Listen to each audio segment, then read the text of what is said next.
সম্মানিত কৃষক মন্ডলী, আশা করি ভালো আছেন। আমি আপনাদেরকে আজকে একটি বীজ সংরক্ষণের জন্য যে ব্যবস্থাপনা, সেই বীজ সংরক্ষণের বিষয়টা আপনাদের কিছু দেখানোর চেষ্টা করবো। দেখতে পাচ্ছেন এখানে বীজ সংরক্ষণের জন্য যে ব্যবস্থাপনা, যেটা দেখেন প্লাস্টিক ড্রামে বীজ সংরক্ষণ করেছে।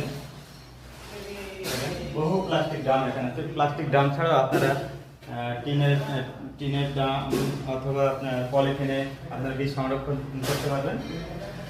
বীজ সংরক্ষণ আপনারা নিজ দায়িত্বে নিজস্বভাবে নিজের বাড়িতে সংরক্ষণ করবেন। বীজ সংরক্ষণের জন্য অবশ্যই বীজের আর্দ্রতা, অবশ্যই আপনারা এটা মাথায় রাখবেন, বীজের আর্দ্রতা 12% নিয়ে আসবেন। বীজের আর্দ্রতা 12% রোদে শুকিয়ে 12% নিয়ে আসবেন। নিয়ে আসার পরে এরকম প্লাস্টিক ড্রামে অথবা টিনের ড্রামে অথবা পলিথিনের ভিতরে সংরক্ষণ করবেন। আর মাঝে মধ্যে যখন আর্দ্রতা বেশি হবে, অর্থাৎ আষাঢ় শ্রাবণ মাসে এই সময় যদি আর্দ্রতা বেশি হয়, তখন মাঝে মধ্যে আপনারা একটু আবার বাইরে বের করে বীজটাকে আবার একটু হালকা করে রোদে দিয়ে নেবেন। নেওয়ার পরে আবার সংরক্ষণ করবেন। বীজ সংরক্ষণের জন্য একটু ছায়াযুক্ত স্থান, শুষ্ক স্থানে বীজ সংরক্ষণ করতে হয়।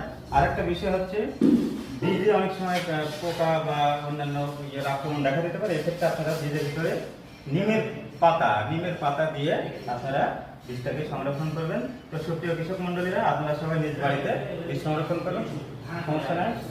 আপনারা আরও পরামর্শের জন্য আমাদের সঙ্গে যোগাযোগ করবেন, কমেন্টে জানাবেন। যদি কারো কোনো সমস্যা থাকে বা কোনো কিছু জানার প্রয়োজন থাকে, অবশ্যই আপনারা আমাদের কমেন্টে জানাবেন। আর একটা বিষয় আপনাদেরকে তুলে ধরবো যে বীজ সবসময় বায়ুরোধী অর্থাৎ বায়ুশূন্যভাবে বীজটাকে সংরক্ষণ করতে হয়। বায়ুশূন্য কীভাবে করবেন? মনে করেন এই প্লাস্টিক ড্রামে আপনি বীজ রাখবেন। তো বীজ রাখার জন্য আপনারা প্রথমে বীজটা পূর্ণ করে নেবেন। তারপরে এখানে একটা ছোট্ট মোমবাতি এই মাঝখানে রেখে জ্বালিয়ে দেবেন। দেওয়ার পরে আপনারা ঢাকনা দিয়ে ঢেকে দেবেন। তাহলে ওখানকার বায়ুটা শূন্য হয়ে যাবে। এভাবে আপনি রাখতে পারেন। আর আপনারা যারা বস্তায় বা প্লাস্টিকের ইয়েতে রাখবেন, অবশ্যই ওখানে নিম পাতা দিয়ে রাখবেন, তাহলে আপনার বীজটা ভালো থাকবে।